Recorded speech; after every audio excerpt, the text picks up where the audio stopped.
नहीं हो रही है। तो ये सीधी तस्वीरें आप देख सकते हैं इस समय की कुंड हाईवे में चक्का जाम की स्थिति बन चुकी है, क्योंकि बेरोजगारों की अहित की बातें की जा रही हैं। तो ये सीधी तस्वीरों के जरिए आप देख सकते हैं इस समय कि किस ढंग से एक आक्रोश लोगों में उत्पन्न हो चुका है। तो ये तस्वीरों के जरिए आप देख सकते हैं। कुछ जानकारियां भी मैं जुड़ाऊंगा कि क्यों ये स्थिति बनी हुई है।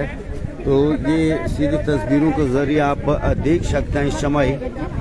और अगर मैं बात करूं तो ये जो चक्का जाम की स्थिति है, ये कुछ तस्वीरें मेरा प्रयास आपको दिखाने का रहेगा। ये देख सकते हैं ये ऊखीमठ मुख्यालय तहसील मुख्यालय के लिए जो ये मार्ग जाता है, यहाँ की तस्वीरों से मैं आपको अवगत करूँ तो काफ़ी लंबी कतार यहाँ पे गाड़ियों की लग चुकी है। तो ये सीधे तस्वीरें हैं और एक आक्रोश लोगों में ये भी है कि शासन प्रशासन की घोर लापरवाही, जबकि इससे पहले अल्टीमेटम भी दे दिया गया था कि कुंड में चक्का जाम किया जाएगा, लेकिन कोई भी प्रतिनिधि और शासन प्रशासन का नुमाइंदा यहाँ पे नहीं पहुँचा। ये भी जरूर अपने में एक प्रश्न खड़ा करता है।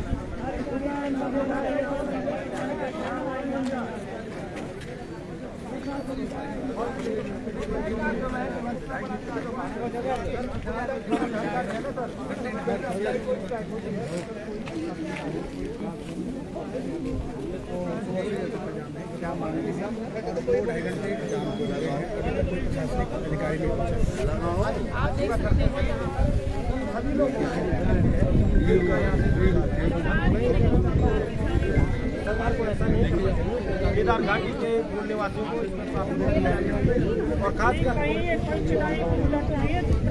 हर बार की बात इस प्रकार से जो धुआं चौकड़ी मचा देते हैं, बाद में होना वही है जो प्रशासन भी नहीं झेल पाएगा।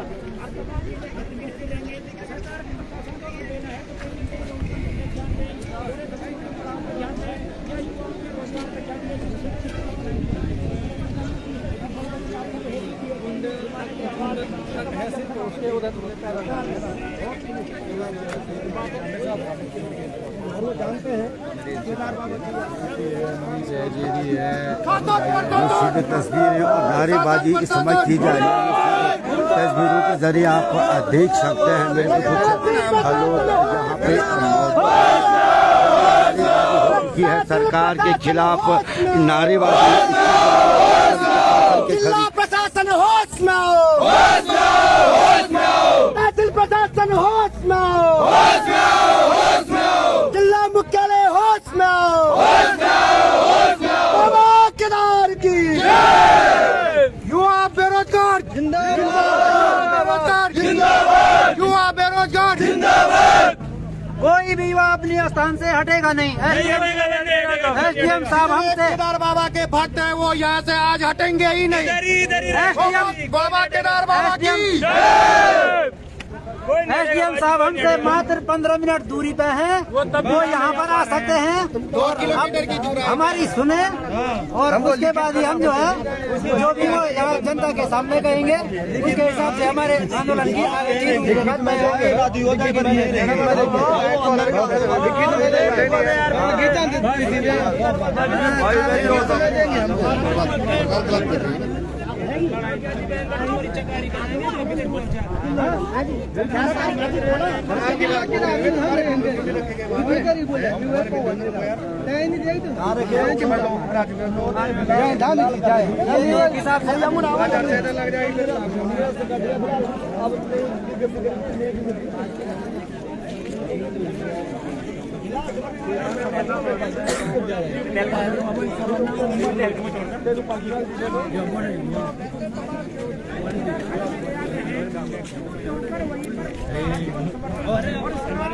परिवार का चूल्हा चौका है। तो जिस प्रकार से आज चक्काजाम का ये जो दिन ये दौर देख रहे हैं, शासन प्रशासन की जो मंशा है, ये दौर जो बनाएगा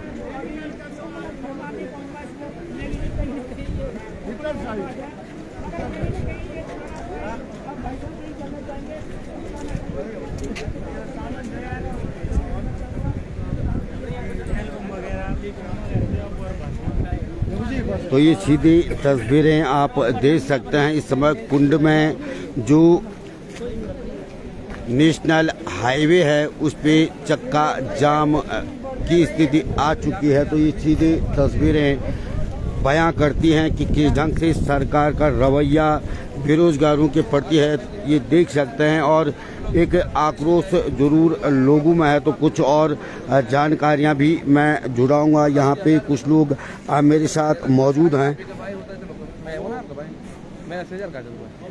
क्या कुछ कहेंगे और क्यों उतारू आप लोग सड़क पे हुए हैं?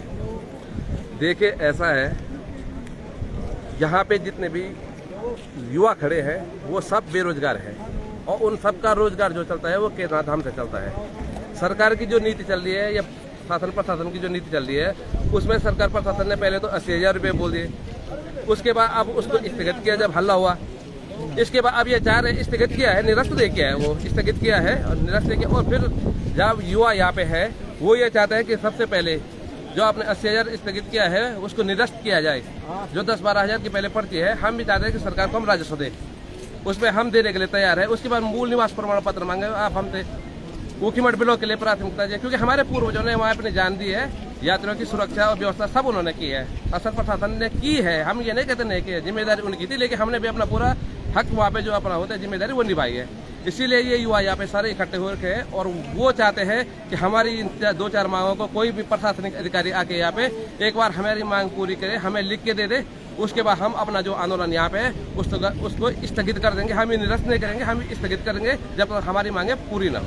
अभी तक अगर बात की जाए तो क्षेत्र प्रतिनिधियों की बात करूं या शासन प्रशासन की बात करूं, जबकि आप लोगों के द्वारा लिखित तौर पे दे दिया गया था कि कुंड में चक्का जाम किया जाएगा, क्या लगता है आपको किस ढंग से रवैया और किस ढंग से व्यवहार शासन प्रशासन के आप लोगों का सहयोग मिल रहा है?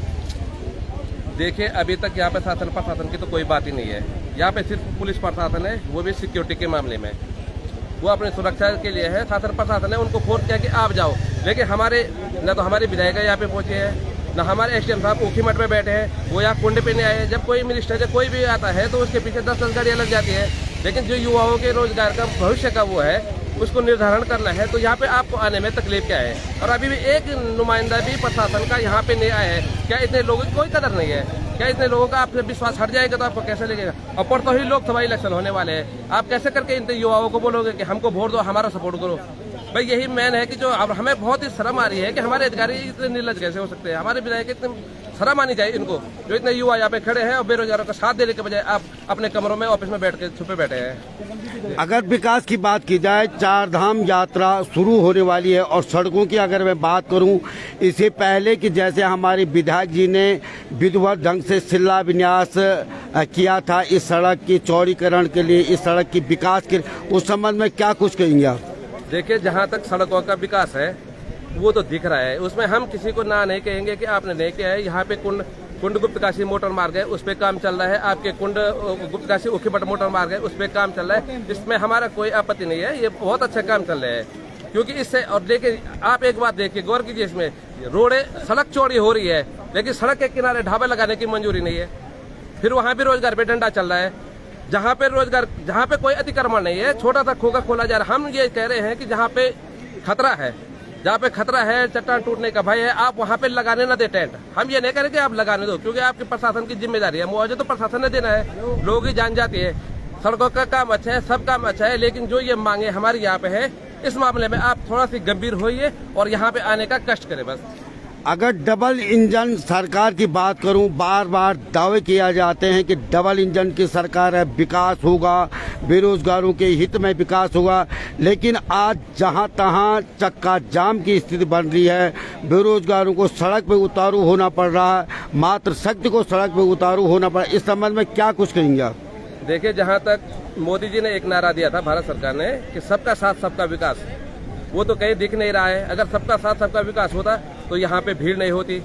दूसरी बात, जहाँ आप कह रहे हैं कि युवाओं का शोषण कितना हो रहा है, हमारी जो उत्तराखंड, हमारा राज्य उत्तराखंड, पहले ऊपर से हमारी केदारनाथ घाटी, हमारा रुद्रप्रयाग डिस्ट्रिक्ट है, हमारी केदार घाटी, हम सब के लोगों की एक जो अपना एक जज्बा रहता था आर्मी के प्रति, और उन्होंने उस आर्मी को ही बंद कर दिया, अग्निवीर बना दिया। आप कहीं भी जाइए, किसी भी गांव में पहले जाते थे आपको पता चलता था कि कम से कम प्रत्येक गांव से एक नहीं 10-10 लड़के आर्मी में भर्ती होते हैं। आज की डेट में कितने लड़के आर्मी में जा रहे हैं? यहाँ पे लड़कों को तो दोनों तरफ से मारा जा रहा है। आपने अग्निवीर बंद कर दिया, एक तरफ से वो शोषण कर दिया है, दूसरा आपने केदारनाथ में रोजगार खत्म करो हमारा, वो शोषण करो। आपने केदारनाथ विकास प्राधिकरण शुरू कर दिया है। उसके बाद आप ये सवाल शासन से भी पूछना चाहिए, जहाँ GMVN के पास अपने 2 कमरे थे, आज उन्होंने वो 500 टेंट कैसे लगा रहे अपने? उनको किसने परमिशन दी कि 500 टेंट लगाए?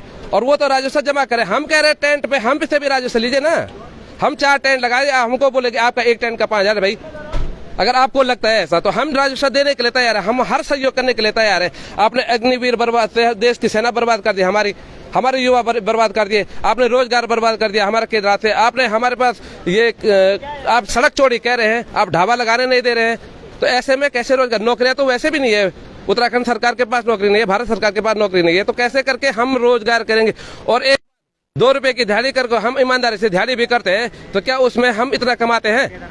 हम तो चाहते हैं कि हम कमा रहे हैं, ठीक है, ईमानदारी की कमाई ठीक है, लेकिन केदारनाथ में आपको पता है कि जहाँ पिक्चर हॉल में एक समोसा भी आपका 50 रुपए जाता है। अभी आपने श्री राम मंदिर का सुना होगा, वहाँ पे एक कैफे वाले ने, दुकानदार ने एक चाय 50 रुपए की दी, एक बंद 60 रुपए का दिया। केदारनाथ की इन विषम परिस्थितियों में हमारे युवा वहाँ काम करें, अपना परिवार पाले। और एक युवा पे सिर्फ एक आदमी का विश्वास नहीं होता है, उसके पूरे परिवार का उस पर खर्चा चलता है, उसमें उसकी बचत कुछ नहीं है। और आप कह रहे हैं कि हमने युवा दिया, युवा आत्मनिर्भर ऐसे बनते हैं, ऐसा ही आत्मनिर्भर का नारा लग जाएगा कि आत्मनिर्भर बनो। आत्मनिर्भर के लिए तो आपने हमको अग्निवीर से बंद कर दिया ना, आपने भारतीय सेना से निकाल दिया, हमको सड़क पे आ गए हम आज। और उसके बाद आप कह रहे हैं आत्मनिर्भर के लिए अपना दुकान खोल रहे हैं, ढाबा खोले, टेंट लगा रहे, आप वहाँ भी डंडा कर रहे हैं। तो इसमें हम क्या करें? आप आंदोलन नहीं होगा तो क्या होगा इसमें? अगर बात करें कि जैसे कि इससे पूर्व भी सड़कों पे केदारनाथ मार्ग की मैं बात करूँ तो झोपड़ियाँ लगा के रोजगारों अपने रोजगार जुटाते थे। इस संबंध में क्या कुछ कहेंगे और किस ढंग से नीति आपको सरकार की, हमारे प्रतिनिधियों की दिख रही है? सरकार की नीतियाँ भी शून्य है और प्रतिनिधियों की नीतियाँ भी शून्य है। पिछली बार सुनने में आया था कि विधायक जी ने बहुत कोशिश की थी टेंट टूंट लगवाने में लोगों का, कि आप लगाओ, रोजगार के लिए लगाओ। जब लोगों ने रोजगार शुरू किया, सरकार ने वहाँ देखा कि यहाँ बहुत टेंट लग रहे हैं, तो उन्होंने पहले तो लोगों को रास्ते में झोपड़े, उन्हें दुकानें तोड़ दी है, सरकार ने कुछ अपनी दुकानें खोल दी है। चलो हमने उसमें भी मना नहीं किया कि हम पर्ची के माध्यम से भी लेंगे। उसके बाद इतने टेंट लगने के बाद जब आप देख रहे हैं वहाँ पे कितने टेंट लग रहे हैं, तो यात्री भी तो उसी संख्या में आ रहे हैं, तभी तो वहाँ व्यवस्था बन रही है, वरना इतने टेंट नहीं लगे तो कहाँ व्यवस्था बनेगी। और सरकार का सबसे बड़ा जो ये प्रशासन देख रहा है, प्रशासन की सबसे बड़ी चालाकी ये है कि जितने टेंट वहाँ बेरोजगारों के लग रहे हैं, प्रशासन उसमें भी कमाई करना चाहता है। या तो वो अपने आप 80,000 से शुरू कर रहे हैं, कह बोली लगेगी, तो उसमें तो बाहर के लोग, उत्तराखंड को न्योता दे दिया आपने पूरा। अगर हमें क्या अयोध्या में न्योता मिल जाए कि आप दुकानें वहाँ लगाओ अपने, हमको नहीं मिल सकता ना। हर घाटी का, हर क्षेत्र का अपना एक रोजगार का व्यवसाय होता है। आप हमारा व्यवसाय खत्म करना चाहते हैं, दुकानें पहले तोड़ दी, सड़क किनारे की दुकानें तोड़ दी, जहाँ पे अतिक्रमण कह रहे हैं, आप वहाँ पे अपना बनाओ ना, आप अपना बना के हमको दो, हम उसको खरीद लेंगे। आप किराए पे तो हम किराए पे लेंगे, लेकिन जो टेंट वहाँ लग रहे थे, सरकार की नजर इसमें गंदी पड़ रही है कि वहाँ पे जो टेंट लग रहे हैं वो सरकार कब जाना चाहती है उस जमीन को, क्योंकि उनको लगता है कि केदारनाथ में बहुत प्रॉफिट है। तो सरकार अगर अपना ही प्रॉफिट देखना है तो युवाओं को रोजगार बता दो, प्रत्येक युवा को 20,000 15,000 रुपए आप रोजगार बता दो। अगर ऐसा है तो हम तैयार है, और अगर ऐसा नहीं कर सकते आप तो हमारे युवाओं को केदारनाथ में, आपने देखा कि महिला समूहों को भी केदारनाथ में रोजगार दिया जाता है। और आपने पिछली बार महिला समूहों को रोजगार दिया, सहकारी समितियों को रोजगार दिया, उसके बाद आपने देखा कि यहाँ तो मिठाई में अच्छा प्रॉफिट हो रहा, प्रसाद में, आपने उनसे वो भी छीन लिया। अब ब्लॉक वाले, तहसील वाले खुद कर रहे हैं वहाँ काम। तो ऐसी मनमानी कब तक चलेगी? आप और आपके परिवार ही है क्या? हमारे परिवार नहीं है, हमारे लोग नहीं इतने सारे, इतने बेरोजगार यहाँ पे झक मारने के लिए तो नहीं आ रखे। और सरकार इतनी संवेदनशील कैसी हो सकती है जिन युवाओं को आप कह रहे हैं हमको वोट दो, हमको सपोर्ट करो, जय श्री राम बोलो। हम जय श्री राम बोल रहे हैं, हम भारत माता की जय बोल रहे हैं, हम इनकलाब जिंदाबाद भी बोल रहे हैं साथ में, क्योंकि जब अपना हक नहीं मिलता है तो इनकलाब जिंदाबाद का ही नारा लगता है। 2024 में लोकसभा चुनाव की रणनीति बनाई जा रही है, इसमें युवाओं का क्या भागीदारी रहेगी इस स्थिति में? देखिए, युवाओं पे सबसे ज्यादा भरोसा तो मोदी जी करते हैं, क्योंकि युवा आज की डेट में इसलिए भरोसा मोदी जी को ज्यादा है। रोजगार तो हो नहीं, युवा दिन भर मोबाइल पे बैठा है। अब मोबाइल पे वो क्या देख रहा है? मोदी जी के भाषण ही देख रहा है, ये व्हाट्सएप यूनिवर्सिटी में पढ़ रहा है वो। इसी कारण तो वो बेरोजगार, वो करेगा क्या? वो मोबाइल पे नहीं बैठेगा तो क्या करेगा वो? और सबसे बड़ी बात है, मैं आपके माध्यम से सूचना देना चाहता हूँ शासन प्रशासन को, ये गढ़वाल का युवा है यह बहुत शांत सौम्य युवा है, लेकिन एक बात देखना, उत्तराखंड आंदोलन करके ही हमें उत्तराखंड राज्य की प्राप्ति भी हुई है और अपना रोजगार भी हमें अगर आंदोलन के लिए बाध्य होना पड़े ज़्यादा तो हम इसलिए सहर्ष स्वीकार करते हैं और तैयार है। जो केदारनाथ में टेंट की बात कर रहे हैं, पिछली बार विधायक ने कहा था कि जितने भी लोग लगा सकते हैं, लेकिन दूसरी तरफ सरकार ने ऊपर GNBN को बड़ी संख्या में वहाँ पे दे दिया है वो लोग, तो ये दोगली नीति जो जी मैंने आपसे अभी कहा ना, विधायक जी ने कहा टेंट लगाओ, वहाँ पे टेंट लगे, सबने देखा कि कमाई हो रही है, युवाओं ने भी ठीक ठाक थोड़ा 2-4 रुपए कमाए। अब आप युवा से क्या उम्मीद करेंगे? आपने अग्निवीर जैसे कर दिया ना कि 4 साल की नौकरी घर जाओ, जब उसकी शादी की उम्र हो रही है तो वो रिटायर हो रहा है, वैसे ही यहाँ भी कर दिया आपने। 2 साल आपने सरकार से बोला कि चलो वे लगाओ आप आपने देख लिया ना वहाँ पे कमाई है, और ये कमाई कौन सा नॉर्मल कमाई है सर, वहाँ पे कमाई इसलिए है क्योंकि युवा मेहनत कर रहा है वहाँ पे, एक तपस्या है वहाँ पे जो हमारे पूर्वजों ने की है। वहाँ पे पूरा रामबाड़ा बह गया, आपको पता है रामबाड़ा में कितने बड़े बड़े होटल थे, कितने लोग रहते थे वहाँ, केरला में कितने लोग मर गए हमारे। तो आप उनके कम से कम उनकी इज्जत तो रखिए, जो उनके वंशज हैं हम, जो वहाँ पे मरे हैं, उनके भाई बहन हैं हम। तो आप इस चीज को क्यों नहीं देखते हैं? आप चाहते हैं कि जिन टेंट यहाँ लगे, GNBN ने कैसे कब्जा दिया, आप GNBN को क्यों नहीं बोलते हैं? 4800 टेंट हैं, 4800 टेंट GNBN के पास, ये कैसे हो गए उनके पास? कि सरकार का हक है तो सरकार को आप ही लगाओ ना वहाँ, खाली लोगों को मत दो। फिर देखते हैं, हम डोली ले जाने वाले लोग हैं यहाँ से केदारनाथ की, अगर वो हमारा अधिकार है केदारनाथ की डोली ले जाने के लिए। इस बार विरोध होगा, कौन शासन प्रशासन हमको जबरदस्ती करेगा डोली ले जाओ? क्या कपाट खुल जाएंगे वहाँ? क्या कपाट खुल जाएंगे अगर हम डोली नहीं ले जाएंगे? ऊखी मठ पहुंच गए, हमारी ये है हक हुकूकधारी है, वहाँ डोली ले जाने का हमारा हक है, हम नहीं ले जाएंगे, विरोध करेंगे। लेकिन हम विरोध भी नहीं कर सकते डोली का, क्यों? क्योंकि हमें बाबा के कपाट निम्न तिथि पे विधि विधान से खोलने होते हैं, वो अपशगुन है। अपशगुन इतनी बड़ी आपने 2013 के आपदा का विनाश देखा, और उसके बाद अब आपने विकास की बात करने के बाद या अब हम लोगों के भविष्य का विनाश कर रहे हैं, तो ये तो बहुत गलत बात है ना। इसलिए हम शासन प्रशासन से अनुरोध करते हैं कि आप इन युवाओं की मांग को मानो, और एक कोई भी शासन प्रशासन का चुनिंदा अधिकारी यहाँ पे आके अपनी बात रखे, हमारी बात सुने, अपनी बात रखे। मुझे एक ये बता रहे हैं कि जो 80,000 का बोला गया था वो कैंसिल कर दिया गया है, उसका टेंडर। दूसरा कुछ दिन पहले उप जिलाधिकारी ने एक बैठक बुलाई थी स्थानीय लोगों के लिए, लेकिन लोग वहाँ गए नहीं, ये क्या कारण रहे? देखिए, वहाँ पे स्थानीय लोगों के लिए बैठक बुलाई गई थी, उसमें SDM साहब को पहले ही कह दिया गया था कि सर हमने सारे युवाओं से 4 मार्च की बात की है, हम 4 तारीख जब हम कुंड पे आ रहे हैं तो आप वहाँ पे आइए। आपको जबरदस्ती कमरे में बुला के 2-4 आदमियों से बात करने की, क्योंकि हाँ सबसे बड़ी बात है कि इसमें ऐसा माहौल बन रखा है कि लोगों को लगता है कि यार कोई कमरे में बात करेगा, कहीं वो बिका तो नहीं, हमारे साथ छल तो नहीं हो रहा है। और ये जहाँ पे लोग इकट्ठा हो रहे हैं ना, ये छला हुआ दूर एक विश्वास के लिए है, ये कोई शौक नहीं है हमें चक्का जाम करने का, ये सारे लोगों का विश्वास में लेकर ये यहाँ पे अधिकारी के सामने खुले मंच पे खुली वार्ता करके ही ये निर्णय लेना था, इसीलिए यहाँ पे ये हमने चक्का जाम किया है। सबके लिए 10 मिनट के लिए क्या हमारे DM साहब यहाँ पे आके बोल नहीं सकते हैं? जो सीतापुर सोनप्रयाग की पार्किंग है वो वर्षों से बाहर के लोगों के पास है, फिर पे काउंटर बाहर के लोगों, जम्मू कश्मीर की कोई संस्था है उसके पास है। तो ये जो बड़े बड़े जहाँ पे स्थानीय लोगों को रोजगार मिलना था, जो हमारे पढ़े लिखे बेरोजगार हैं उनको मिलना, वो तो सारे बाहर के लोगों के पास। तो इससे पहले इस चीज का विरोध क्यों नहीं किया गया? जब आँख खुलती है तभी सवेरा होता है। आज ये लड़ाई शुरू हुई है तो आगे भी कोशिश करेंगे हम। जो देखे जितनी बड़ी बड़ी पार्किंग है, जितना बड़ा वो है, उसमें ज्यादा पैसा लगता है, सरकार जब बड़ा राजस्व मांगती है और उसमें हमारे लोगों को दिक्कत आती है। समूह में तो समूह में कर सकते हैं ना, लेकिन समूह में का जब देहरादून आपका देहरादून से सेटल हो जाएगा कि पार्किंग इसको दी जाएगी, इनको दी जाएगी, बड़े ठेकेदार को दी जाएगी, तो हम कैसे करेंगे? देखो इतनी जितना बड़ा रुपया होगा उसमें किसी बड़ी मंत्री की साठगांठ होना लाजवाब है, उसमें सब है उसमें जी। अच्छा, अब ये आंदोलन किस मोड़ तक जाने वाला है, कहाँ तक लेके जाएगा? इस आंदोलन का अभी कोई मोड़ नहीं है, अभी कोई छोड़ नहीं है, ये अभी सीधा है, ये फिलहाल चलता रहेगा। ये अभी सीधा आंदोलन है, अहिंसावादी तरीके से ही आंदोलन चल रहा है और हम अहिंसावादी तरीके से ही आंदोलन चल रहा है। जब हमने भारत सरकार को कहा था कि हम उत्तराखंड अहिंसावादी तरीके से लेंगे, तो भारत सरकार के उस समय जो भी यूपी में और वहाँ पे खटीमा से लेकर हमारे मुजफ्फरनगर में जो कांड हुआ था उसमें हमारे लोग मारे गए थे। अगर आप जबरदस्ती हमारे साथ करेंगे तो हम फिर भी गांधीवादी तरीके से यहाँ पे बैठे रहेंगे। हम न हथियार उठाएंगे, न हम किसी को कोई लड़ाई झगड़ा करेंगे, हम आपका सहयोग चाहते हैं बस। और हम देखिए, ये अंग्रेजों का गुलाम वो दौर नहीं है, ये अंग्रेजी शासन नहीं है, ये हमारा शासन है, हमारे चुने हुए लोग हैं, हमारे चुने हुए अधिकारी जो है वो है। और हम चाहते हैं कि ना आप यहाँ पे आओ ना। आप क्यों चाहते हैं कि इतने लोग परेशान रहे यहाँ पे जाम में? 15 मिनट का रास्ता है डीएम साहब का। हमने कह दिया है ना, हम 108 को जाने देंगे। हमने कह दिया कोई बीमार है हम उसको जाने देंगे। और लोग कौन फंसे? आप लगा दिए यहाँ पे पूरी केदार घाटी आ रही है।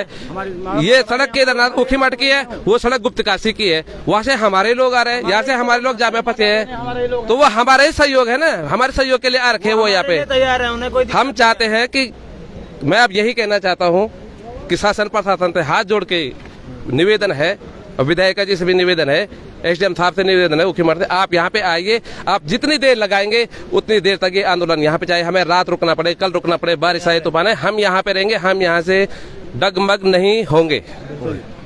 आप देख सकते हैं इस आंदोलन को जो तमाम केदार घाटी के लोग हैं उनका साफ तौर पर कहना है कि उन्होंने जो निर्णय लिया है वो उस पर कायम रहेंगे। और फिलहाल जब तक कोई सक्षम अधिकारी यहाँ पे नहीं पहुँचता है और वो लिखित में उनको आश्वासन नहीं दे देते हैं, तब तक ये आंदोलन जारी रहेंगे। फिलहाल इधर की तस्वीरें आप देख सकते हैं किस तरह से ये पूरा आंदोलन यहाँ पे चल रहा है।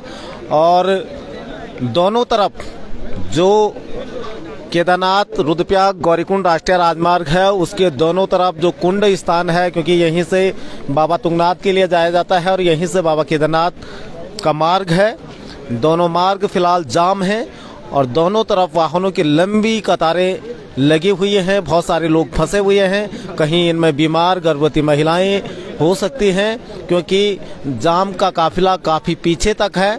और बहुत सारे पर्यटक, क्योंकि 2-3 दिन लगातार बारिश रही है और ऐसे में जो चोपता दुगलबिट्टा मिनी स्विट्जरलैंड के नाम से विख्यात है, वहाँ पर देश के कोने कोने से पर्यटक पहुंचे हुए थे। वो पर्यटक आज अपने घरों के लिए जा रहे हैं, तो वो भी इस जाम में फंसे हुए हैं। क्योंकि कुछ दिल्ली गुड़गांव के पर्यटकों से हमारी बातचीत हुई थी, उनका भी कहना था कि पिछले 2 घंटे से वो यहाँ पर फंसे हुए हैं। और इस तरह की स्थिति अगर रही तो ये काफ़ी लंबा, क्योंकि जिला प्रशासन की तरफ से जिस तरह से काफ़ी संवेदनहीन रवैया अपनाया जा रहा है, कोई अधिकारी अब तक यहाँ पे नहीं पहुँच पाया है, कोई वार्ता किसी भी स्तर पे नहीं हो पाई है, तो उससे ये लग रहा है कि ये आंदोलन काफ़ी लंबा चलने वाला है। लोगों को काफ़ी दिक्कतों का सामना करना पड़ सकता है, क्योंकि आप स्थितियों को देख सकते हैं किस तरीके से 2 घंटे से भी ज़्यादा का वक्त हो गया है लेकिन कोई अधिकारी यहाँ पे नहीं पहुँच पाया है। तो इससे स्थितियाँ और बिगड़ने वाली है। और दोनों तरफ क्योंकि जाम लगा हुआ है, बहुत सारे लोग फंसे हुए हैं, लोगों को अपने गंतव्यों तक पहुंचने में काफ़ी कठिनाइयों का सामना करना पड़ रहा है। और क्षेत्र पंचायत सदस्य आए हमारे पास, जिला पंचायत सदस्य हैं गणेश तिवारी जी। तिवारी जी, 2 घंटे से भी ज़्यादा का वक्त हो गया है लेकिन कोई अधिकारी मौके पे नहीं पहुंच पाया। इसकी प्रशासन की संवेदनहीनता इसको मानेंगे? और जो मांग है, क्या कब कहां तक ये आंदोलन जाने वाला है? अभी जो है लगभग 2 घंटे हो चुके हैं, लेकिन बड़ी दुखद और शर्म की बात है कि यहाँ पे जो जिनका एरिया है, यहाँ के जो एसडीएम है, मैं उनको कहना चाहूँगा कि पब्लिक इतनी परेशान है और हम परेशान भी होना नहीं चाहते थे, पब्लिक को देखना नहीं चाहते थे, लेकिन मजबूर हैं। जो संगठन, जो बेरोजगार संगठन है, उनकी जो मांगे हैं वो निश्चित रूप से अपने आप में बहुत सही साबित है। लेकिन क्या करें, एसडीएम साहब को यहाँ पे आना चाहिए था और उनकी बात को मान के और ये जाम खुल जाता। लेकिन बड़े दुख के साथ मुझे कहना पड़ रहा है एक जनप्रतिनिधि होने के नाते कि एसडीएम साहब को सब कुछ पता होते हुए भी मुझे लग रहा है कि कहीं ना कहीं इसमें जो हमारे सफ़ेद पोश नेता लोग हैं उन्होंने ही, मुझे लग रहा है, एसडीएम साहब को मना किया होगा यहाँ पे आने के लिए। अच्छा, एक और सवाल ये है, जो चाहे बड़े जितने भी काम है, चाहे पार्किंगों की बात करें, चाहे प्रीपेड काउंटर की बात करें या फिर घोड़े खच्चरों संचालकों की बात करें, पिछली बार क्षेत्रीय विधायक ने भी कहा था कि जितने लोग चाहे लगा सकते हैं टेंट, लेकिन एक तरफ ऊपर जीएनबीएन को पूरा वो दे दिया। तो कहीं ना कहीं दोगली नीति आपको लग रही है? अभी आप देखेंगे, आप ही के मीडिया से मुझे भी जानकारी मिली है कि स्थानीय विधायक के द्वारा एक तरफ तो कहा जाता है कि जीएमबीएन के द्वारा जो है कि केदार घाटी में गुंडागिर्दी कर दी गई है। कितनी बड़ी अफसोस की बात होती कि एक जिम्मेदार पद पे रह के आप जो है कि जीएमबीएन को जो आपका उपक्रम है, जो उत्तराखंड सरकार का उपक्रम है GMBN, जो आपके अंडर में जो काम कर रहा है, आपके सरकार के अंडर में काम कर रहा है, जो यहाँ से करोड़ों रुपए कमा के जो है हमारे केदार घाटी से स्टेट गवर्नमेंट को दे रही है, आप उन्हीं के लिए कह रहे हैं कि GMBN की जो है कि पूरे क्षेत्र में गुंडागिर्दी है, तो आप क्यों उनको जो है प्रोत्साहित कर रहे हैं? उनके आपके कहने के मुताबिक एक जिम्मेदार जो है कि विधायक जी कह रही थी अपने अनुसार कि GMBN के जो कर्मचारी हैं उनके भी जो है कि टेंट लगाए गए हैं केदारनाथ में पिछली बार। तो कितनी दुख की बात है कि स्थानीय लोग कहाँ जाएंगे जब अगर कोई नौकरी पेशे वाला आदमी वहाँ टेंट लगाए। तो मुझे तो लगता है कि विधायक जी तो केवल GMBN के लिए कह रही थी, लेकिन मैं कहना चाहता हूँ कि GMBN के अलावा जितने भी यहाँ पे कोई कर्मचारी हैं जो है वो भी उसमें संलिप्त हैं, जिनके टेंट लगाए गए हैं। अगर जांच का विषय हो अगली बार कितने कर्मचारियों ने वहाँ पे टेंट लगाए वो भी जग जाहिर हो जाएगा, और हम नाम भी बता देंगे कि कितने लोगों ने वहाँ पे टेंट लगा रखे। पार्किंगों में भी मंत्रियों तक की सेंधमारी है। अब पार्किंग में देखा होगा आपने कि कैसे जो है कि करोड़ों रुपए का जो है कि जिला पंचायत के द्वारा टेंडर लगाए जाते हैं, और उसमें वो भी जग जाहिर है कि कौन सा मंत्री बीजेपी का उसमें संलिप्त था, किसके लोगों ने हमारे स्थानीय जनप्रतिनिधि जो विनोद राणा जी हैं उन पे जो है कि हाथापाई करने का काम किया गया। तो ये सब कुछ जग जाहिर है और आप लोग सब जान सकते हैं, लेकिन हम लोग इसलिए यहाँ पे इकट्ठे हुए हैं कि ये बेरोजगारों की मांग है, और जब तक यहाँ पे कोई प्रशासन का आदमी उनका नुमाइंदा यहाँ पे नहीं आता है तब तक हम लोग यहाँ पे डटे रहेंगे। बिल्कुल डटे रहेंगे। एक वैसा और भी है। सर क्या नाम है आपका? मैं PS Rana, x from Indian army, para commando 9 para SF, जिन्होंने कि सर्जिकल स्ट्राइक किया होगा, और मैं भी इसी उद्देश्य से आए हूँ। हमने फौज में ड्यूटियां दी है, इन भाइयों के लिए ड्यूटियां दी है, हमने इनकी रक्षा की है। आज जब इन भाइयों पे संकट छा रखा है रोजगार का, पहले तो आपको पता था साल में भर्तियां खुलती थी, अगर भर्तियां अग्निवीर जैसी वो प्रक्रिया नहीं होती तो आज इनमें से 50% भाई हमारे फौज में होते, देश सेवा कर रहे होते। तो आज इनके पास एक ऑप्शन यही है रोड पे उतरने का, क्योंकि जो केदारनाथ जो हमारा रोजगार का 6 महीने का साधन है यहाँ स्थानीय जनता का, वहाँ पे भी आप इनको दुकानें, जब ये दुकानें लगाते हैं तो वहाँ पे फॉरेस्टर वगैरह अपने साथ उनको लेके उनकी दुकानें तोड़ देता है, जबकि एक तरफ बड़े बड़े बिजनेसमैनों का आपने देखा होगा सरिया सीमेंट बिल्कुल बेधड़क जाता है, वहाँ पे उनके लिए सेंचुरी एरिया कुछ नहीं है यहाँ पे। तो आज मैं स्पेशली इसीलिए, और मैं आपके मीडिया के माध्यम से ये मैसेज देना चाहता हूँ कि आज हमारे ये सफेद पोस्ट जिनको जो जनप्रतिनिधि, इन्हीं लोगों ने इनको जनप्रतिनिधि बनाया, विधायक बनाया, उन लोगों को बनाया, आज ये इनके हक की लड़ाई नहीं लड़ रहे। ये बड़े दुर्भाग्य की बात है। 2-3 घंटा हो गया, इतनी पब्लिक परेशान है, कोई भी यहाँ पे कोई अधिकारी नहीं आ रहा है। क्या नहीं आ सकता था? यहाँ पे आ सकता था। इनकी मांग कोई बड़ी मांग नहीं है, सिर्फ अपने हक की लड़ाई लड़ रहे हैं, और छोटी सी मांग है, कोई बड़ी मांग नहीं है। और आज मैं इस मीडिया के माध्यम से ये मैसेज देना, आप यहाँ कुंड से लेकर, केदारनाथ तो छोड़ो, कुंड से लेकर रुद्रप्रयाग तक जाओ, आप कितने खनन माफिया बैठे हैं, ये कहाँ के हैं? ये पहले बोलो, कहाँ इनका पैसा जा रहा है? क्या ये सरकार के कोष में जा रहा है? आप भी तो मीडिया के लोग हैं, आप भी जाओ, दिखाओ इधर कितने ट्रक लगे हैं यहाँ, कहाँ जा रहा है ये पैसा? और ये क्या इनकी प्रक्रिया? हमने देश सेवा की है, इसका मतलब हमने बेवकूफ़ी की है, देश सेवा की है, क्योंकि क्या हमारे लिए नहीं हो सकता था ये टेंडर अलॉट? जिसने देश सेवा की है या जो हमारे भाई गरीब हैं उनके लिए प्राथमिकता नहीं होती थी? चाहे तुम्हारे शराब के टेंडर खुलते हैं, चाहे ये बजरी के हैं, ये जो मोटा पैसा जिसमें कमाई है, सारे नेता बैठे हैं। जो नेता कल तक चाय बेचता था आज उसकी कोठियां देखो तुम, है कि नहीं? ये बड़े दुख की बात है। हमको शर्म आ रही है कि हमने देश सेवा की है, ऐसे देश सेवा की, ऐसे लोगों के लिए सेवा की है। बड़े दुख की बात है, कैसे करके हमने कीचड़ का पानी हमने कारगिल लड़ाई में पिया है। क्या इसीलिए पिया है कि आज हमारे देश के बेरोजगार ऐसे सड़कों पे उतरे?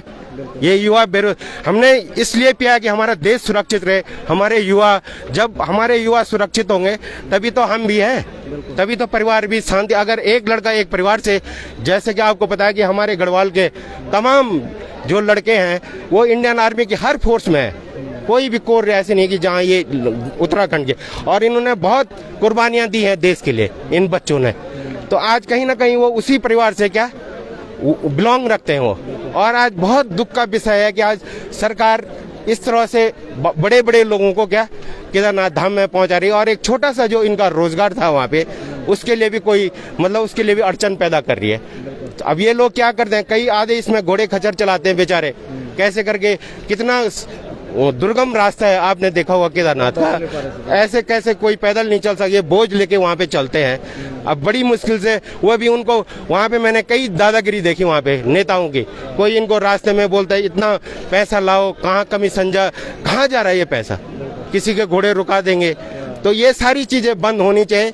एक देश में एक कानून के हिसाब से चलना चाहिए। एक गरीब आदमी के लिए भी उतना ही कानून होना चाहिए, एक मंत्री के लिए भी उतना ही कानून होना चाहिए। मेरा यही रिक्वेस्ट है सरकार से कि इन सारे बेरोजगारों की जो समस्या है वो कोई बड़ी समस्या नहीं, इसको समझे और यहाँ के स्थानीय जो हमारे केदारनाथ क्षेत्र के जो ये बेरोजगार जो युवा हैं, जब इनके पास कोई ऑप्शन नहीं है तो इनके बारे में जरूर सोचे। और बाहरी लोगों को केदारनाथ जो यात्रा है, आपने देखा होगा कि जहाँ तक चरित्र प्रमाण पत्र की भी बात चल रही थी अभी यहाँ पे है, तो लगभग केदारनाथ में 50% नेपाल और बाहर के लोग काम करते हैं, उनके लिए जायज नहीं है क्या चरित्र प्रमाण पत्र। और इसका जीता जागता उदाहरण आपने 2013 के आपदा में भी देखा होगा, जब वहाँ पे हमारे बच्चे कैसे कैसे करके बाढ़ से बच गए, इन नेपालियों ने उनको मार के उनसे पैसे छीन लिए। तो अगर उन लोगों को चरित्र प्रमाण पत्र नहीं है, यहाँ पे सब कोई भी दुकान के लिए जाता है तो बोला चरित्र प्रमाण पत्र है, वहाँ से आपको पता है कि ढेर लग जाती, पुलिस प्रशासन हर कोई क्या वहाँ पे टाइम से नहीं मिल पाता उसको, ढेर लग जाती ना तो मिलता है। तो हमारा बोलने के बाद ये चरित्र प्रमाण पत्र अगर ठीक है आप करते हैं तो चरित्र प्रमाण पत्र उन्हीं लोगों को करे जो सरकारी दुकान अलॉट होती है। बाकी ये नहीं कि पहले आप क्या चरित्र प्रमाण पत्र का ढेर लग जाए, वहाँ सब लोग परेशान रहे। तो मेरा यही है कि सरकार और प्रशासन से यही मांग है, आप भी ऐसी हमारे बचपन से गुजरे हैं और इस देश के निवासी हैं, कोई बाहर देश का नहीं है, ये सारे अपने बच्चे हैं। जैसे मैं आज रिटायर्ड होके चाहे किसी भी रैंक में आए हूँ, ऐसी आप भी बैठे हैं, अपनी सीट पे बैठे हैं। आपको कहीं ना कहीं इन बेरोजगार हमारे भाइयों के बारे में सोचना है और इनके रोजगार के बारे में सोचना है, तभी हमारा देश सुखी रहेगा, अगर हमारे सारे भाई सुखी रहेंगे। बिल्कुल, बहुत धन्यवाद हमारे साथ जुड़ने के लिए। और आक्रोश साफ तौर पे देख सकते हैं आप किस तरीके से ये आक्रोश है स्थानीय लोगों में। यहाँ पे कुछ लोग इस तरफ भी हैं। और एक बार फिर से मैं आपको ब्रीफ करा दूं, जो हमारे साथ नए दर्शक जुड़े हैं, रुद्रप्रयाग गौरीकुंड राष्ट्रीय राजमार्ग पे कुंड के पास स्थानीय बेरोजगार लोगों ने यहाँ पे चक्का जाम किया हुआ है। और ओखीमठ मोटर मार्ग, गुप्तकाशी केदारनाथ मोटर मार्ग फिलहाल जाम है, दोनों तरफ वाहनों की लंबी लंबी कतारें हैं। कुछ यहाँ पे कोई शायद यहाँ पे आए हैं कोई, तो थोड़ा जान लेते हैं कौन लोग हैं।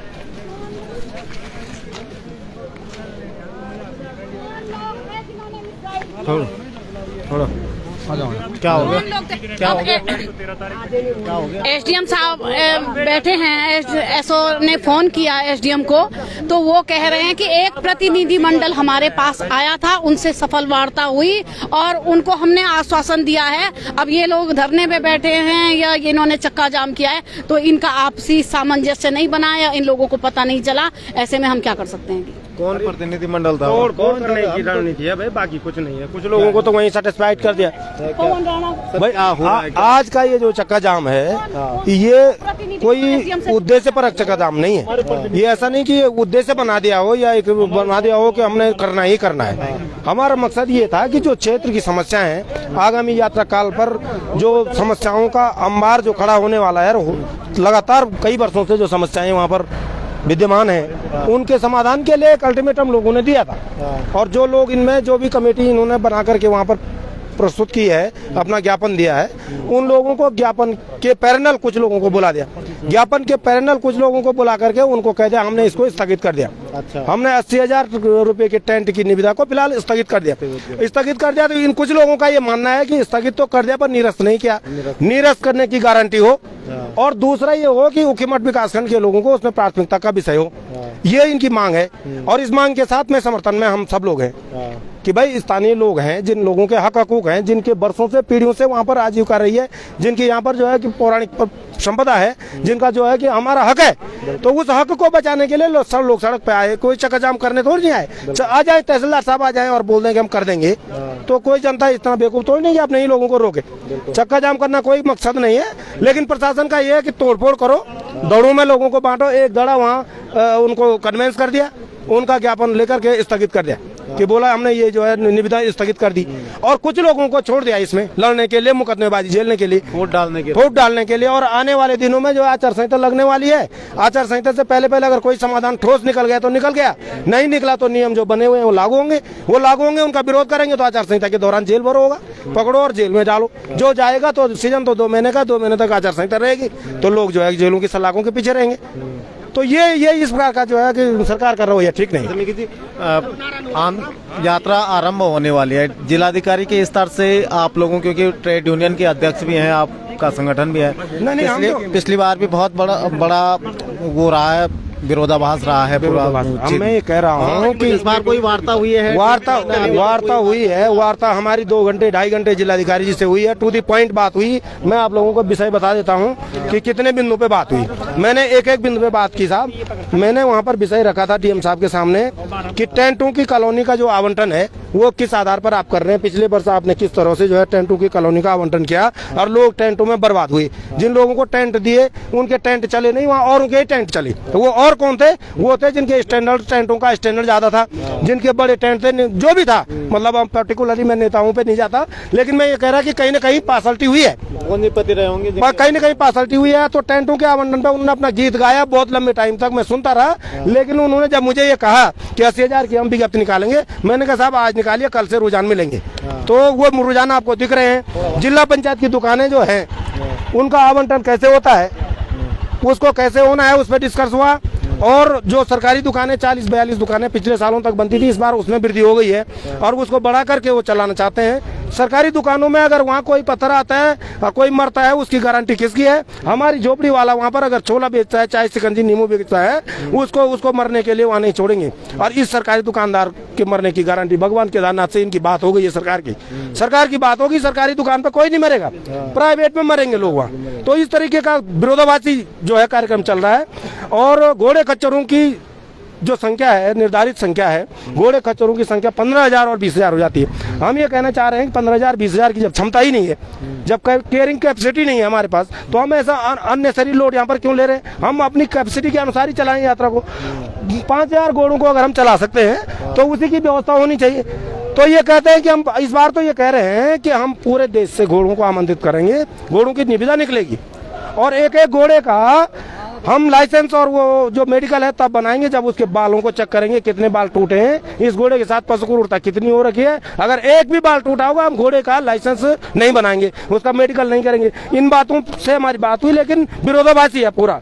घोड़े खच्चरों के लाइसेंस बनाते हैं, उसका मेडिकल प्रदान करते हैं और मेडिकल के बाद उसका इंश्योरेंस करते हैं और इंश्योरेंस कंपलसरी करते हैं। 5,000 घोड़ों का इंश्योरेंस कंपलसरी होता है, लेकिन ये कंपलसरी नहीं होता कि जो घोड़ा मरेगा उसको इंश्योरेंस मिलेगा भी। ऐसा नहीं कंपलसरी करते हैं। क्यों नहीं करते हैं? क्योंकि धनार्जन करना है वो कंपनी के माध्यम से। अब किसको जाता है हम नहीं जानते, लेकिन 5,000 घोड़ों का अगर 2,000 के हिसाब से जाता है तो कितना मल्टीप्लाई कर लो आप, कितना पैसा उखड़ा होता है। और उसके बाद जब घोड़े वाले का घोड़ा मरता है तो उससे कहते हैं तेरे घोड़े की फोटो खींची गई, उसके पीठ में दाग निकला और वो दाग के कारण आपका इंश्योरेंस जो है निरस्त किया जाता है। इस प्रकार की बातें हैं। और माल वाहक घोड़ों पे जो माल जाता है, 1 कुंटल सरिया वो ले जाता है, 120 कुंटल लोहा वो ले जाता है, 120 किलो लोहा जो 6-7 घंटे के रास्ते में चढ़ाई पे ले जाता है, तो उसकी चमड़ी फटेगी कि नहीं फटेगी? भाई मैंने ये कहा कि इनको भार निर्धारण भी होना चाहिए कि कितना किलो लोहा जाना चाहिए, कितना किलो प्लाईवुड वो होना चाहिए। और घोड़ा पड़ाव गौरीकुंड से कहते हैं, घोड़ा पड़ाव गौरीकुंड से केदारनाथ के बीच में 3,000 से 5,000 घोड़े और उनकी दुकानें, उनके डेरे रहते हैं। तो कहते हैं कि वो इस बार वहाँ पर नहीं रहेंगे। अच्छा। तो मैंने कहा नहीं रहेंगे तो वो तो अच्छी बात है, नहीं रहेंगे तो यात्रा मार्ग साफ सुथरा रहेगा। लेकिन ये लोग कहाँ रहेंगे? बल्कि इधर फाटा मैखंडा बड़ासू इधर कहीं अपना ठिकाना करें। और मैंने कहा ये यहाँ से वहाँ कैसे जाएंगे? केदारनाथ यात्रा ले जाने के लिए कैसे जाएंगे जब प्रीपेड की पर्ची कटेगी? मेरे घोड़े तो त्रिनारायण है, घोड़ा पड़ाव त्रिनारायण में बनाने का हवाला जिलाधिकारी महोदय ने दिया कि मैंने त्रिनारायण घोड़ों की व्यवस्था कर दी, वहाँ से आप घोड़ा ले जाए। तो इतना विरोधाभासी जब होगा तो लोग सड़कों पे ही आएंगे। ये सारी चीजें व्यावहारिक तो है, व्यावहारिक नहीं है। बहुत सारी चीजें मैं और भी डिस्कस करूंगा। अब आप लोगों का धन्यवाद है। सोनप्रयाग में जिला पंचायत की जो नई दुकानें बन रही हैं, 20, 25 या 30 जो भी दुकानें बन रही हैं, वो किसको देंगे? निविदा वाले को, जिसकी निविदा निकलेगी। लेकिन लाल बाजार नाम का एक बाजार था घोड़ा पड़ाव सोनप्रयाग में, वो उजाड़ दिया। उसमें 20 व्यापारिक प्रतिष्ठान थे, किसी का कुट्टा था, किसी का भूसा चना था, किसी का होटल था, किसी का घोड़े का डेरा डंडा रहता था, वो सब उनको उजाड़ दिया वहां से। अब जब उनको उजाड़ दिया तो कम से कम जो दुकानें बन रही वो तो इनको दे दो, वरना इनको देने की गारंटी नहीं। गारंटी है कि जिसकी निविदा में नाम निकलेगा या वो कंपटीशन में वो आएगा कि कितनी की बोली लगती है, उस बोली के बाद उसको मिलेगा। तो इस प्रकार से हो रहा है, ये ठीक नहीं है। और जनपद वासियों के लिए जो है चरित्र प्रमाण पत्र देने की आवश्यकता। भानु प्रकाश भट्ट जी बसकेदार के निवासी हैं, दुकान खोलते हैं, इनको चरित्र प्रमाण पत्र देना पड़ेगा। मतलब क्यों? चरित्र प्रमाण पत्र की क्या जरूरत है जब इनके पास आधार कार्ड है, परिवार रजिस्टर है, आपका राशन कार्ड है। आप जो है इस आधार पे नहीं दे सकते इनको चरित्र प्रमाण पत्र बनाएंगे, क्योंकि इनके दिन खर्च करने, इनकी बेरोजगारी में इनका थपेड़ा करना है, इनका जो है फतूर करना है। मिनी नेपाल वहाँ बना। अच्छा एक बात और है, शासन प्रशासन हर चीज अपने अनुसार कंपलसरी करती है, लेकिन एक चीज कंपलसरी क्यों नहीं कर रही है कि स्थानीय जो बाजार है, गुप्तकाशी से लेकर के फाटा, रामपुर, जो सीतापुर है, जो अपना गौरीकुंड है, यहाँ पर कंपलसरी भवन स्वामियों को और दुकान के मालिकों को ये कंपलसरी क्यों नहीं कर रहे हैं कि नेपालियों को और बाहरी मुसलमानों को यहाँ पर दुकानें न दी जाए? ऐसा क्यों नहीं कर रहे? बिल्कुल भाई ऐसा क्यों नहीं कर रहे हैं? क्या हो गया आपको? इतना तो कर ही सकते हैं, तब बल हम नहीं कर सकते हैं। तो तब जब तुम्हारी मर्जी आती है तो तब तुम नहीं कर सकते, जिसमें हमारे स्थानीय रोजगार स्थापित हो सकते हैं। 300-400 दुकानें गौरीकुंड में हमारे लोकल आदमी को मिल सकता है, रोजगार यही तो रुकेगा, तो नहीं कर सकते हैं। तो ये सवाल है, इन सवालों के साथ में मांस मदिरा पर रोक लगाने का सवाल होता है। दुनिया भर के लोगों को पकड़ते हैं, जेल तो भेज देते हैं, लेकिन उस काम को प्रॉपर बंद क्यों नहीं कर पा रहे? कारण क्या है? आखिर ऐसा क्या है? ऐसी कौन सी व्यवस्था है जिसकी वजह से वो चलता ही रहेगा और जब तुम्हारी मर्जी आएगी तो तुम किसी को बंद करके जेल में भेज दोगे, लेकिन उसको प्रॉपर बंद करने की व्यवस्था तुम्हारे पास नहीं है क्या? ऐसा प्रबंध क्यों नहीं है? मैं कह रहा हूँ मजदूरों के सत्यापन पर वहाँ पर बहुत बड़ा गफलत पड़ती है। मजदूरों का सत्यापन तब होता है जब यात्रा व्यवस्था प्रारंभ हो जाती है। यात्रा व्यवस्था जब प्रारंभ हो जाती है, यात्री तो ले जाए आदमी, उस यात्री का प्रबंध तो करे कि यहाँ अपना सत्यापन तो कराए। भाई तुम पहले क्यों नहीं करा देते? अगस्त मुनि के प्रांगण में आप शिविर लगवाओ और स्थानीय घोड़े खच्चर वालों को बोलो भाई आप भी आओ और आपके जो चालक हैं, परिचालक हैं, उनका सत्यापन भी करा दो, पहले निपटा दो ना। आप वहाँ मजमा लगाते हैं, वहाँ पैसे लेते हैं, 1000 2,000 करके सत्यापन करते हैं। तो एक तमाम विषय है साहब, यात्रियों को रोकने का भी विषय है। ये जब यात्रियों को इलॉजिकल तरीके से रोकते हैं, अब व्यवहारिक पहलू है, जब गुप्तकाशी में लॉज खाली है, रामपुर फाटा त्रिनाथ तक लॉज खाली है, ये यहाँ पर रोकते हैं काकड़ा में, और बड़ी निरंकुशता के साथ अब व्यवहार करते हैं, दुर्व्यवहार करते हैं उन यात्रियों के साथ में। कई लोग जो है कि अपनी आस्था के साथ जो है उसको अपना छेड़छाड़ मानते हैं कि हमारी मति भ्रष्ट क्यों हुई जो हम यहाँ आए, ऐसे नरक में आए, और पुलिस के डंडे खा के वो गाड़ी वापस चले जाती है, वो यात्री निराश होकर वहाँ चला जाता है। तो तमाम विषय है साहब। प्रीपेड काउंटर है, एक बहुत अच्छी व्यवस्था जो प्रीपेड की व्यवस्था है, जिसके माध्यम से यात्रियों से पैसा लेकर के वहाँ पर सुरक्षित होता है। तो वो प्रीपेड की व्यवस्था में अब समस्या ये होगी, यात्रा तो बढ़ रही है, दिनों दिन संख्या बढ़ रही है, घोड़े वालों की संख्या बढ़ रही है, यात्रियों की संख्या बढ़ रही है, तो पैसे का उन पे जमावड़ा ज्यादा हो जाता है। जमाबंदी ज्यादा होती है तो वापसी में लेने को तो ले लेते हैं फटाफट करके, लेकिन देने के समय वो दे नहीं पाते हैं। हमने कहा इनका प्रीपेड की संख्या बढ़ाओ, काउंटरों की संख्या बढ़ाओ, ताकि लोगों को 10 काउंटरों के माध्यम से पैसा फटाफट जाता रहे, पर प्रतिरोज जो है उनको पैसा मिले। स्थानीय लोगों को ट्रेनिंग दी जा सकती है। दूसरी बात यह है कि प्रीपेड व्यवस्था जो आज भी जीएनके के नाम से चल रही है, भाई जब व्यवस्था यहाँ पर नहीं थी, जब यहाँ पर ट्रेनिंग नहीं थी, जब यहाँ पर ट्रेन लोग नहीं थे, तो तब तो हम जीएनके से लाए, लेकिन आज तो हम सब लोग हाईटेक हो गए हैं, सारे लोग सब चीजें जाने, तो उस व्यवस्था को लोकल को दिया जाना चाहिए। एक बहुत बड़ी समस्या वहाँ पर हो रहा है कि पशु चिकित्सकों का पहले तो बहुत अभाव है, और जो हैं भी ले दे करके वो वसूली पे लग जाते हैं। जिला पंचायत की रसीद बुक लेकर के और वो पैसा वसूल रहे हैं। ला तेरा क्या है, तेरा कान का टेढ़ा है, तेरा पूछ टेढ़ा है, तेरा नीचे कटा है, तेरा, उस नाम से वो लगातार पैसे छापते हैं। 1000 रुपया अपने लेते हैं, 1000 रुपये उसका पर्ची में काट देते हैं। तो इस तरह से अवैध वसूली का जो वहाँ पर ठिकाना कर रखा है वो बंद होना चाहिए।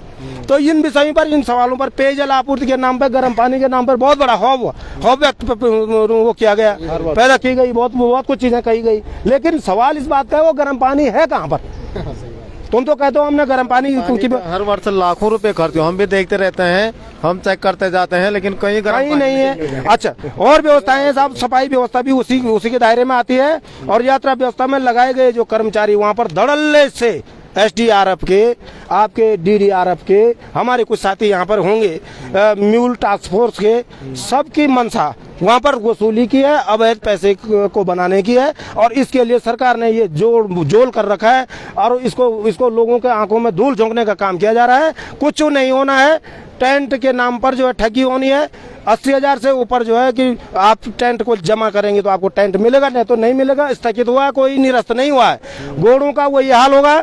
चिप डालेंगे कान में, इस बार कह रहे हैं कान में हम इंजेक्शन से चिप डालेंगे, और जिस चिप को अलाउंसमेंट में मिलेगा सोनप्रयाग से आगे जाने का 5,000 घोड़े चलाएंगे, 5,000 घोड़ा चलाएंगे गौरीकुंड से केदारनाथ, और दूसरे दिन दूसरे 5,000 घोड़े आएंगे। वो चिप डालने में क्रूरता नहीं है? फिर वो चिप डालने में क्रूरता है कि नहीं वो तो वो जाने, लेकिन हमारे साथ और हमारे व्यवसायियों के साथ और हमारी घाटी के साथ में बड़ी क्रूरता हो रही है। ये नहीं होनी चाहिए। अगर ये होती है तो इसका घोर विरोध जनता को करना चाहिए, और जनता तो जनार्दन है, करती है, सड़क पे आती है तो चक्का जाम हो जाता है, नहीं आती है तो फिर शोषण होगा।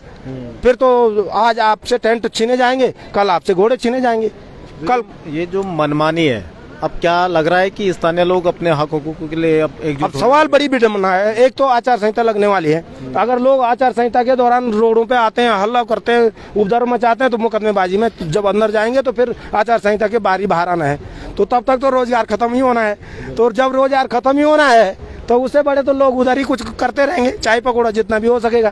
मैं तो सबको कहूंगा कि भाई इस तरह की उपद्रवता न मचाई जाए कि मुकदमे लगे। हम गरीब लोग हैं और बड़े परेशान लोग हैं जिनके घोड़े हैं। घोड़े, अरे भाई घोड़े कौन रखेगा, ये तो सोचो। सारे परेशान लोग आ रखे हैं यहाँ, ये सारी परेशान आत्मा है। मजबूरी कोई शौक से घरों से बेरोजगार और युवा हैं। एक तरफ सेना में भर्ती नहीं हो रहे हैं, अग्निवीर में लोग जाने नहीं दे रहे हैं, अगर जाता भी है तो उसको लड़की मना कर दे रही है, मैं शादी नहीं करूंगी, और तब कल उसका गर्भ वैसे भी बर्बाद है, 4 साल बाद तो उसने आना ही आना है। तो घोड़ा चलाने के लिए मजबूर है, तो घोड़ा भी उसको सुख संपन्न चलाने नहीं दे रहे हैं। तो सरकार से अनुरोध है कि भाई जनता के साथ ऐसा न किया जाए और स्थानीयता के आधार पर प्राथमिकता दी जाए, जनपद रुद्रप्रयाग को प्राथमिकता दी जाए। ऊखीमठ विकासखंड का हक हकूक पहले है, और पहले कुछ व्यावसायिक प्रतिष्ठानों में ऊखीमठ के लोगों को इसमें प्राथमिकता दिए जाने का प्रावधान रखा जाना चाहिए। और जिलाधिकारी जी को मैं निवेदन करना चाहता हूँ कि आप हमारी इस पीड़ा को, इस समस्या को आप जो है शासन तक पहुंचाने का कष्ट करें, और अनुरोध करें हमारी तरफ से कि वहाँ के लोग ऐसा चाहते हैं। लेकिन शासन तक पहुंचाएंगे कैसे? 2 घंटे से ज्यादा का समय हो गया, कोई तहसीलदार तक तो अधिकारी ये निरंकुशता का संकेत है, निर्ममता का, निर्दयता का संकेत है। सरकार हमारी है, शासन हमारा है, हमारे लोगों ने ही वोट दिया है, मोदी जी की गारंटी दी है, और मरेंगे ये सारे सब, लेकिन वोट अभी लोकसभा में भी उनको ही देंगे, फिर देंगे, ऐसी गारंटी है। तो इतनी बड़ी जब गारंटी है तो ज्यादा क्या बोलना। इसके लिए यही है कि भाई आप लोग समझदार हैं, समझदार तो आप हैं, हमारी बात को पहुंचाने का आपने प्रयास किया, इसके लिए हम आपके ऋणी हैं। लेकिन जो शासन में जो हमारे नेता हैं या अधिकारीगण हैं, अगर हमारी बात को सुन रहे हो तो भाई इस पीड़ा को शासन तक पहुंचाएं और किसी न किसी तरह से इसका समाधान निकालें। धन्यवाद जुड़ने के लिए। और अभी लगातार वक्त गुजरता जा रहा है, और जो राष्ट्रीय राजमार्ग है रुद्रप्रयाग गौरीकुंड राष्ट्रीय राजमार्ग, वहाँ पे लगातार जाम की स्थिति बनी हुई है, और ये जाम आप देख सकते हैं, तमाम लोग फंसे हुए हैं। बहुत सारे विद्यार्थी भी हैं जिनको जाने दे दिया गया था। बीच में हम देख पा रहे थे कि जो विद्यार्थी जिन्होंने आज एग्जाम देने जाना था उनको जाने दिया गया है, कुछ छोटे बच्चे वाले हैं उनको जाने दिया जा रहा है। आंदोलन का मकसद किसी भी तरह से उपद्रव करना नहीं है, कोशिश की जा रही है कि जो परेशान हैं, बीमार हैं, उनको जाने दिया जाए, एम्बुलेंस के लिए रास्ता दिया जाए। जो बच्चे पेपर देने वाले हैं, एग्जाम देने वाले हैं, उनको जाने दिया जा रहा है। लेकिन लोगों तो अंततः वही मांग है कि जब तक जो रुद्रप्रयाग का जिला प्रशासन के कोई अधिकारी यहाँ पे नहीं आ जाता है और इनकी मांगों पर कोई ठोस आश्वासन उनको नहीं मिल जाता है, तब तक वे यहाँ पे डटे रहेंगे। और तमाम केदार घाटी में जो, क्योंकि केदारनाथ यात्रा केदार घाटी की आर्थिकी की रीढ़ है, और उसी पर यहाँ के तमाम जो रोजगार हैं वो टिके रहते हैं, यहाँ की आर्थिकी टिकी हुई है। लेकिन उसके बावजूद भी आप समझ सकते हैं कि प्रशासन किस तरह से केदार घाटी में पूंजीपतियों को स्थापित करने की कोशिश कर रहा है। लगातार जो बाहर की कंपनियां हैं उनको यहाँ के रोजगारों पे डाका डालने की कोशिश की जा रही है, और यही कारण है कि आज जो ये तमाम बेरोजगार लोग हैं वो यहाँ पे आए हैं और इस आंदोलन का रास्ता इख्तियार किया है। अगर प्रशासन इस आंदोलन को अभी रोक सकता है तो लोगों का कहना है कि अगर कोई ठोस आश्वासन उनको मिलता है तो वे मानने के लिए तैयार हैं, लेकिन अगर इसी तरह से अड़ियल रवैया रहा तो आने वाले दिनों में यह आंदोलन और उग्र होगा और इसके जो परिणाम होंगे उसके जिम्मेदार शासन और प्रशासन होगा, ये यहाँ के लोगों का कहना है। लेकिन फिलहाल जो यहाँ पे जाम में फंसे लोग हैं वो काफ़ी परेशान हैं। लोगों को दूर दूर तक अपने गंतव्यों तक पहुँचना है, लेकिन पहुँच नहीं पा रहे हैं। काफ़ी दूर दूर तक ये जाम लगा है। दोनों तरफ जो तुंगनाथ घाटी को जोड़ने वाला मार्ग है वो भी फिलहाल बाधित है। इधर से केदारनाथ घाटी को जोड़ने वाला मार्ग बाधित है। रुद्रप्रयाग जाने वाला मार्ग बंद है। तिराहा कुंड का जो ये तिराहा है यहाँ पे फिलहाल ये आंदोलन किया हुआ है और यहीं पर ये जाम लगाया हुआ है। तो ये सीधी तस्वीरें जाहिर करती हैं कि किस ढंग से लोगों में आक्रोश बना हुआ है और जाम की स्थिति पूर्ण रूप से बन चुकी है। काफ़ी आक्रोश लोगों में है, लेकिन फिर भी शांतिपूर्ण ढंग से अपनी जो मांगे हैं उनके लिए अपने हक हकूक़ की लड़ाई यहाँ पे लड़ी जा रही है। तो ये सीधे तस्वीरें आप देख सकते हैं केदार खान एक्सप्रेस न्यूज़ के माध्यम से। तो काफ़ी आक्रोश लोगों में है, तो देखना होगा, क्योंकि अभी तक कोई आला अधिकारी या कोई प्रतिनिधि यहाँ पे नहीं पहुँचे हैं, तो ये भी एक प्रश्न जरूर खड़ा करता है। तो ये सीधी तस्वीरें आप इस समय देख सकते हैं। कुंड में जाम लग चुका है, वाहनों को रोक दिया गया है, लेकिन जैसे प्रसव पीड़ा हो या अन्य कोई ऐसी स्थितियां हैं, बच्चों की स्कूलें हैं, तो उनको आने जाने दिया जा रहा है।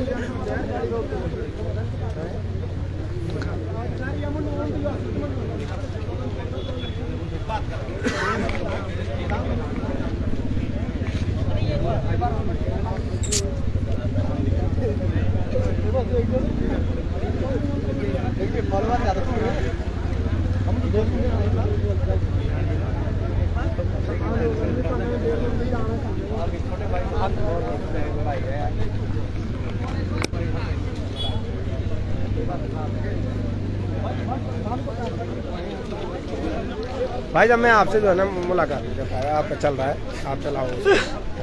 ठीक ठीक। तो ये देख सकते हैं आप इस समय किस ढंग से यहाँ पे चक्का जाम लग चुका है और काफ़ी परेशानियाँ लोगों को हो रही हैं, लेकिन दुर्भाग्य है कि कोई आला अधिकारी या प्रतिनिधि नहीं पहुँच पाए हैं। ये भी एक प्रश्न जरूर खड़ा करता है। कई लोगों का कहना है कि ये तोड़ने की कोशिश की जा रही है और हमें उग्र बनाने का प्रयास किया जा रहा है। तो कुछ लोगों से और जानकारी जुटाऊंगा मैं। यहाँ पे भगवाड़ी जी इस समय मेरे साथ में, भगवाड़ी जी भगवाड़ी जी तो भगवाड़ी जी भी यहाँ पे मौजूद, काफ़ी लोग यहाँ पे मौजूद हैं, मात्र सख्त यहाँ पे मौजूद है।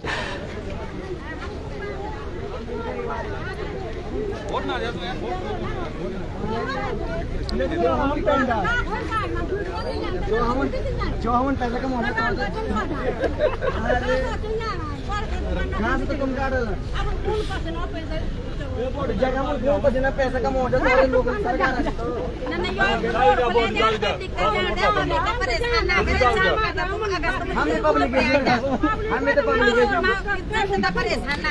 कुछ ऐसी स्थिति क्या बोल डाला क्या बोल हम इन मन था जाना लोग था ऊन जाना ये दिक्कत हुआ ये मुआ जाम के लिए लगी लोग था कि इमरजेंसी जाने चाहिए तो हम जाम के लिए लगे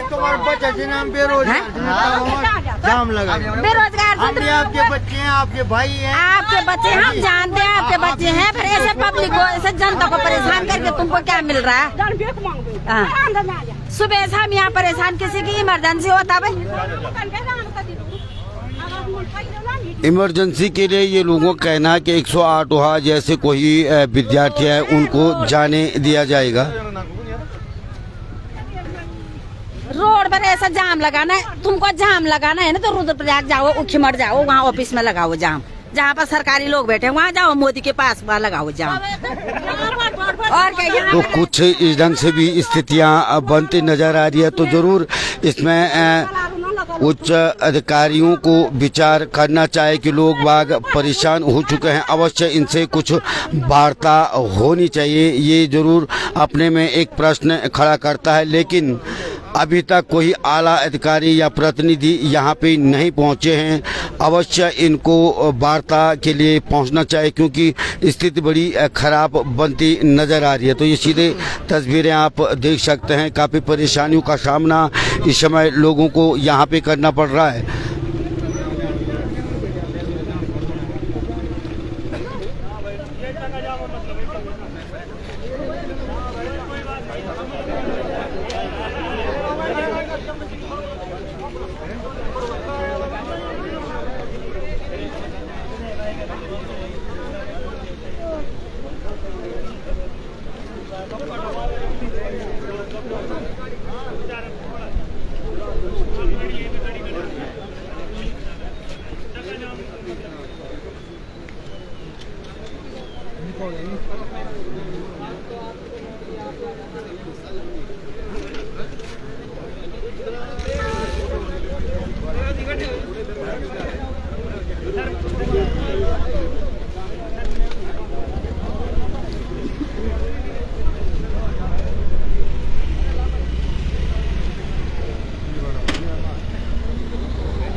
तो किस ढंग से यहाँ पे लोगों को परेशानियाँ हो रही हैं, ये कुछ तस्वीरें हमने आपको दिखाने का प्रयास किया है। तो ज़रूर इसमें यथाशीघ्र मनन अधिकारियों को हो या प्रतिनिधियों को हो करना अति आवश्यक है।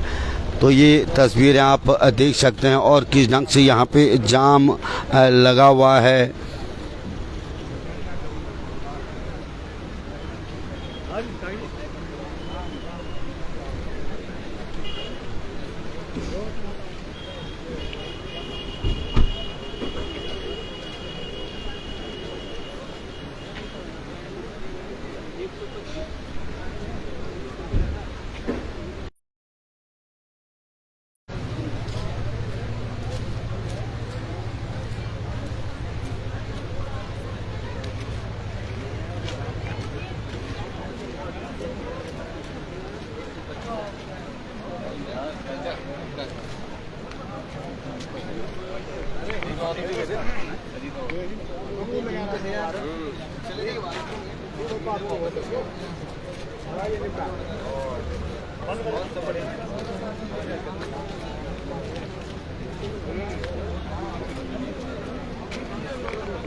ऐसे रखना, ठीक है।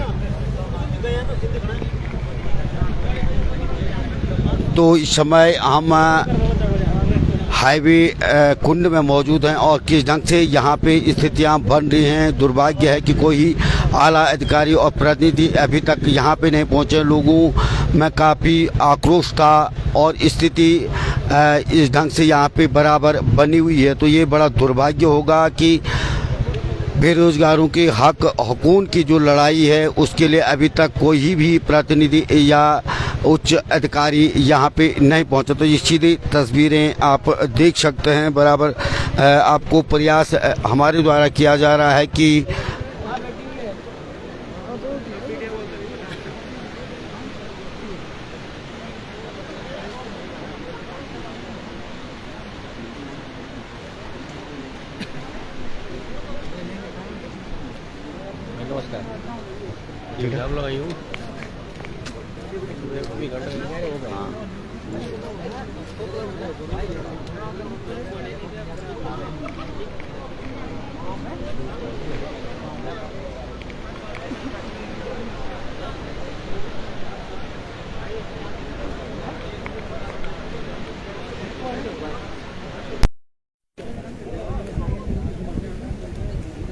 मोबाइल पकड़ो।